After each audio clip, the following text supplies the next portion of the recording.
ঠান্ডা মাথায় আজকে রাতের বেলা চিন্তা করবা আল্লাহ পাক তোমাকে কি জন্য দুনিয়ায় পাঠিয়েছেন।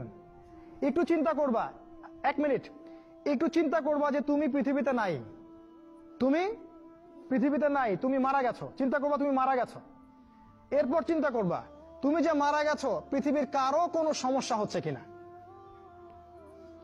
তুমি যে মারা গেছো পৃথিবী কি থেমে আছে?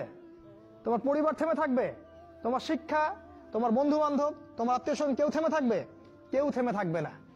তুমি পৃথিবীতে থাকো বা না থাকো কারো কিছু আসে যাবে না। আল্লাহ পাক তোমাকে যে পৃথিবীতে রেখেছেন একটা সুযোগ খালি দিয়েছেন যাতে তুমি আল্লাহর দ্বীনের জন্য কিছু করতে পারো। এটাই আল্লাহ তোমার কাছে চান, আর কিচ্ছু চান না। আর কিচ্ছু আল্লাহ তোমার কাছে চান না। আল্লাহ চান তুমি একজন ভালো মানুষ হও, ভালো মুসলিম হও এবং দ্বীনের জন্য কিছু খেদমত করে পৃথিবী থেকে বিদায় নাও। এই দিন তুমি ছাড়াও বিজয়ী হবে ইনশাআল্লাহ। তুমি থাকো বা না থাকো এই দিন কিন্তু বিজয়ী হবেই। হয় তোমাকে নিয়ে হবে অথবা তোমাকে ছাড়াই হবে।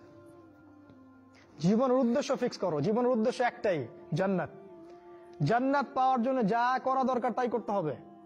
কোরআন হাদিস মেনে চলা থেকে শুরু করে আমল করা, আদব আখলাক সবকিছু এর মধ্যে চলে আসবে ইনশাআল্লাহ। আল্লাহ পাক তোমাকে পথ দেখাবেন। আগে তুমি জীবনের উদ্দেশ্য ফিক্স করো।